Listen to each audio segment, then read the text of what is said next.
Panel గౌన్కి పైన model అనేది కుట్టాలి. దానికోసం నేను కస్టమర్ రిఫరెన్స్ పిక్ పెట్టారు. సో ఎలాగ పెట్టారో సో దానికోసం నేను ఈ విధంగా బకరం పీస్ అయితే కట్ చేసుకున్నాను. ఇలాగా లీఫ్ లాగా సగం లీఫ్ లాగా కట్ చేసుకున్నాను. అన్నిటికీ సాటిన్ క్లాత్ ఇచ్చారు ఈ స్ట్రెచర్ కోసము. ఈ సాటిన్ క్లాత్ తీసుకొని ఐరన్ చేశాను అనమాట. ఈ బకరం పీస్ పెట్టేసుకొని ఐరన్ చేసిన తర్వాత మనకి ఇవి చాలానే పడ్డాయి. నేనేమో ఇంచుమించు ఒక 35 వరకు పడతాయిలే అనుకున్నా. బాడీ పార్ట్కి పై వైపుకి కింద వైపుకి కొంచెం వేరువేరుగా కట్ చేశాను. కింద వైపుకి వచ్చేటివి నడుము నుంచి కిందకి పడేటివి ఈ ఫ్లవర్స్ పెద్దగా తీసుకున్నా, పై వైపు నుండేటివి చిన్నగా తీసుకున్నా. ఈ సాటిన్ క్లాత్ని పెట్టి ఐరన్ చేసుకున్నాక మిగిలిన మొత్తము మళ్ళీ ఒకసారి సాటిన్ క్లాత్ పైన ఇలా రైట్ సైడ్ వైపున పెట్టుకోవాలి. బకరం పీస్ని రాంగ్ సైడ్ వైపున ఐరన్ చేసుకోవాలి.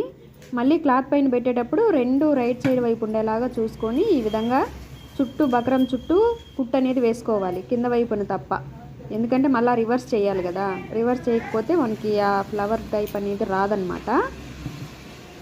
ఇలాగా కుట్టు అనేది వేసుకున్నాక చుట్టూ కట్స్ పెట్టుకొని రివర్స్ చేసుకోవాలి. రివర్స్ చేసుకున్నాక ఒక ఫ్లవర్ టైప్ లాగా కనపడుతుంది మనకి.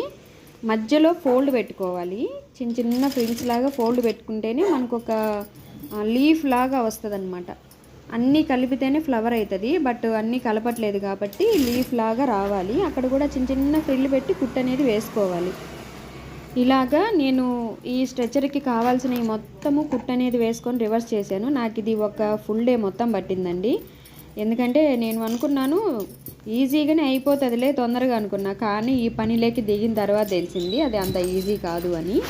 ఒక్కొక్కటి కుట్టు అనేది వేసుకుంటూ మళ్ళీ రివర్స్ చేసుకొని మళ్ళీ మధ్యలో ఫ్రిల్ పెట్టుకొని ఇలా కుట్టడం లేట్ అయిపోయిందనమాట. ఒక రోజంతా పట్టింది చెప్పాలంటే. సో ఫైనల్గా లాస్ట్కి చాలా బాగా వచ్చింది స్ట్రెచర్ అనేది. నేను ఈజీ అనుకున్నాను కదా, ఈజీ అనుకున్నంత అవ్వదండి ఇక్కడ. నేను అనుకున్నది ఒకటి అయ్యింది ఒకటి, తొందరగా అయిపోతుంది అనుకున్నా, కానీ వన్ డే అయితే ఫుల్గా పట్టింది. కళ్ళతో చూసినంత మాత్రాన అది ఈజీ అని మనం ఎప్పుడూ గెస్ చేయకూడదు. నాకు ఈ స్ట్రెచర్తో అర్థమైందనమాట. కళ్ళతో చూడడం ఏమనిపిస్తుంది అంటే ఇది ఏముందిలే ఈజీగానే అయిపోతుంది అనిపిస్తుంది, కానీ కానే కాదు. చూసినంత ఈజీ అయితే కాదనిపించింది నాకు. కుట్టడం అయితే టైం పట్టింది, అలాగే కొంచెం రిస్క్ కూడా అనిపించింది.